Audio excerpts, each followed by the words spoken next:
అరహర మహాదేవ శంభో శంకర. కార్తీక పురాణం 17వ అధ్యాయం. శ్రీ శంకరోక్త జ్ఞాన బోధ. అంగరీషుడు ఇట్లు చెప్పెను: ఓయి కర్మబంధ ముక్తులు, కార్యకారణములు స్థూల సూక్ష్మములు, ఈ జంటలు సంబంధమే దేహము అనబడను. నీవడిగిన ఈ విషయము పూర్వమందు కైలాస పర్వతమున పార్వతికి శంకరుడు చెప్పెను. దానిని ఇప్పుడు నీకు నేను చెప్పెదను. ఇతర చింత మాని వినుము. నీవడిగిన ప్రశ్నకు సమాధానము చెప్పెదను వినము. జీవుడనగా వేరెవ్వడనూ లేడు, నేనే జీవుడను. నేను ఎవ్వడనంటే నేను ఆ బ్రహ్మ అనే అయి ఉన్నాను. ఇందుకు సందేహం లేదు. దేహమనేడు బుద్ధిని విడిచి నిత్యమైన ఆత్మను గూర్చి చింతింపుము.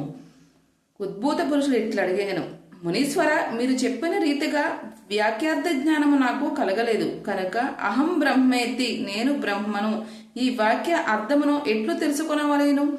ఈ వాక్యార్థ బోధకు హేతువైన పదార్థ జ్ఞానము నాకు తెలియలేదు కాబట్టి విమర్శగా చెప్పుగోరెదను. ఆత్మ అంతఃకరణమునకు తద్యాపారములకు సాక్షి, చైతన్య రూపి, ఆనంద రూపియు, సత్య రూపి అయి ఉన్నది. ఈ ఆత్మను నీవెందుకు తెలుసుకొనటలేదు? సచ్చిదానంద స్వరూపులను, బుద్ధికి సాక్షి అయిన వస్తువునే ఆత్మగా తెలుసుకునము. ఈ దేహము అనేది బుద్ధిని విడిచి నిత్యమైన ఆత్మను గూర్చి చింతింపుము. దేహము కటము వలె రూపము కలిగిన పిండము గనుక ఇది ఆత్మ కాదు. ఇదిగాక ఈ దేహము కటము వలె ఆకాశాది పంచమహాభూతముల వలన పుట్టినది గనుక దేహము వికారము కలది, ఆత్మ కాదు. ఇట్లే ఇంద్రియములు ఆత్మగావని తెలుసుకొనము. అట్లే మనస్సులు, బుద్ధి, ప్రాణములు ఆత్మ వస్తువులు కావు. దేహేంద్రియాదులన్నీ ఏవని సాన్నిధ్యం వలన ప్రకాశించి పనిచేయుచున్నవో అట్టి వానిని ఆత్మగా ఎరుగుము. అనగా అతడే నేనని, ఆత్మయని తెలుసుకుని నీ భావము. లోపలికి మలుచుకొనబడిన ఇంద్రియాలతో తెలియదగిన దానికి ప్రత్యక్ అని పేరు. ఇనుమను అయస్కాంతమణి వలె తాను వికారిగాక బుద్ధ్యాదులను చలింపచేయున్నది. ఏది గలదో అది నేను, ఆ బ్రహ్మనని తెలుసుకొనము. ఏవని యొక్క సాన్నిధ్యము చేత జడములైన కదలికలేని దేహేంద్రియ యమున ప్రాణములు జన్మలేని ఆత్మవలే కదలిక కలిగి ప్రకాశించుచున్నవో ఆ బ్రహ్మను నేను అని తెలుసుకొనము. ఎవ్వడో వికారిగాక సాక్షి అయి స్వప్నమును, జాగారమును, సుషుప్తిని, వాటి యొక్క అత్యంతములను నేను సాక్షి అని తెలుసుకొనుచున్నాడో అది బ్రహ్మ అని తెలుసుకొనము. ఘటమును ప్రకాశింపజేయు దీపము ఎట్లు ఘటము కంటే భిన్నమో అట్లుగానే దేహములను ప్రకాశింపజేయు బోధరూపుడైన నేను ఆత్మ అని తెలుసుకొనము. ఎప్పుడు సర్వప్రియుడై నీ యొక్క పుత్ర, మిత్ర, ప్రియాది భావములను ద్రష్టగా చూచినచో వాడే నేనని బ్రహ్మ అని తెలుసుకొనము. నిత్యము ఎన్ని మార్లు చూచినను పరమ ప్రేమకు, నిత్యానందమునకు స్థానమున్నదో బ్రహ్మ అదేనని తెలుసుకొనము.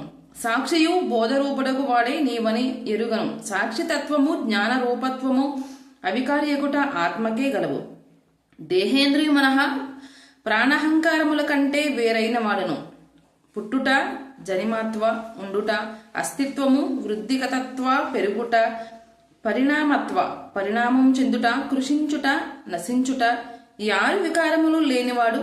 వికారములు ఈ 6 భావాలు లేనిది బ్రహ్మ. త్వం పదార్థమును ఇట్లు నిశ్చయించుకొని వ్యాపించు స్వభావము చేత సాక్షాదిత్వ ముఖముగాను తచ్చద్భారమును తెలుసుకొనవలేను. శ్లోకము: హతాద్యావృత్తి రూపేణ సాక్షిదిద్వేమేన చ వేదాంతనానం ప్రవృత్తి సాత్ ధ్వేరచాత్య సుభాషితం.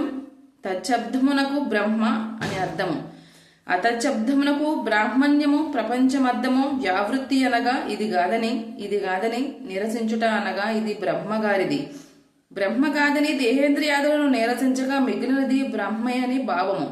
సాక్షాత్తికి దిముఖమనగా సత్యము, జ్ఞానమంతరం బ్రహ్మ అను వాక్యములతో బ్రహ్మతత్య జ్ఞానానంద స్వరూపుడని తెలుసుకొనవలయునమని భావము. ఆత్మ సంసార లక్షణ విశిష్టము కాదా? నీవు సత్య స్వరూపుని అయి దృష్టిగోచారము కాదే. నీవు తపస్సుకు పైదానియు, అనుపాపనంద రూపమనియు, సత్య ప్రజ్ఞాతి లక్షణయుత మరియు పరిపూర్ణమయు చెప్పబడును.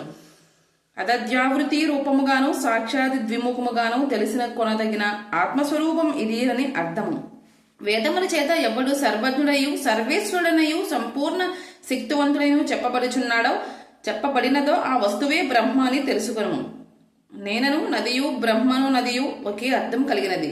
వేదములందు ఎవ్వనికి తదను ప్రవిశ్య ఇత్యాది వాక్యముల చేత జీవాత్మ రూపము చేత ప్రాణులందు ప్రవేశమున్న ఆ జీవులను గురించి నియంతృత్వమున్న చెప్పబడుచున్నది వాడే బ్రహ్మ అని తెలుసుకొను. వేదములందు ఎవ్వనికి కర్మఫల ప్రదత్వము జీవకరణ కర్తృత్వము చెప్పబడినదో వాడే బ్రహ్మ అని తెలుసుకొను. ఈ ప్రకారంగా తత్వం అను పదములు రెండూనూ నిశ్చయించబడినవి. తత్ అనగా బ్రహ్మము, త్వం అనగా జీవుడు అనగా నీవే బ్రహ్మమని భావము చెప్పబడినది. ముందు వాక్యార్థము చెప్పదను. వాక్యార్థం అనగా తత్వము, పదములకు ఐక్యము, ఏకత్వము చెప్పబడును. ప్రత్యేగాత్మయే అధ్యాయనందరూప పరమాత్మ, పరమాత్మయే ప్రత్యేగాత్మ. ఈ ప్రకారంగా అన్యోన్య దాంత్యము ఎప్పుడు అనుభవముగా కలుగును అప్పుడే త్వం పదములకు అర్థం తెలియను. బ్రహ్మగాథను భ్రాంతి నశించును. తదాత్మనగా అది ఇది అని అర్థం అనగా ఐక్యము. తత్వమసి అనగా తత్వం అసి. ఈ వాక్యార్థములకు తాదాత్మ్యము చెప్పవలెను. అప్పుడు వ్యాఖ్యార్థములైన కించితత్వ సర్వజత్వ విశిష్టులైన జీవేశ్వరులను వదిలి లక్ష్యార్థములైన జ్ఞత్వము పరబ్రహ్మను గ్రహించిన ఎడల తదాత్మ్యము సిద్ధించును. ముఖ్యార్థమునకు బాధ కలిగినప్పుడు లక్షణావృత్తిని ఆశ్రయించవలెను. ఈ లక్షణావృత్తి 3 విధములు. ఇందులో ఇచ్చట భాగలక్షణ గ్రహించవలను అనగా కొంత పదము విడిచి కొంత పదము స్వీకరించుట భాగలక్షణ అనబడును. తత్వమసి యందు సర్వజ్ఞత్వ కించత్వములను వదిలి కేవల జ్ఞానతత్వం మాత్రమే గ్రహించునడల ఆ భేదము సంభవించును.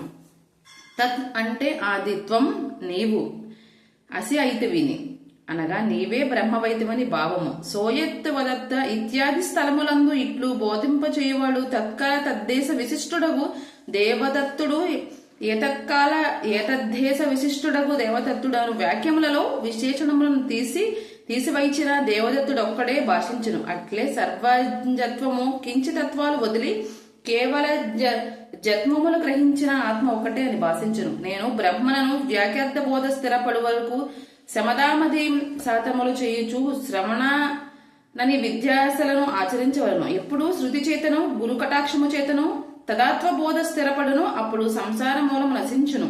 కొంతకాలం మాత్రం ప్రారబ్ధ కర్మ అనుభవించుండి ప్రారబ్ధ క్షమందు పునరావృత్తి రహితమైన మోక్ష పదముంది నిరతిశయమునందముతో ఉండును. కాబట్టి ముందు చిత్తశుద్ధికై కర్మను చేయవలెను. ఆ కర్మ విధినంతయు గురువు వలన తెలుసుకుని చేసి తత్ఫలమును హరికి సమర్పించి విగత పాపుడైన తర్వాత ఆ పుణ్యము చేత మంచి జన్మనెత్తి శ్రావణాదులను అభ్యసించి విజ్ఞాని అయి కర్మబంధమును తెంచుకుని మోక్షమొందుదువు. ఇందుకు సందేహం లేదు. అంగీరస మునీశ్వరుడు ఇట్లు చెప్పగా విని సంతోషించి తిరిగి ఇట్లు అడిగాను. 17వ అధ్యాయం కార్తీక పురాణం సమాప్తం.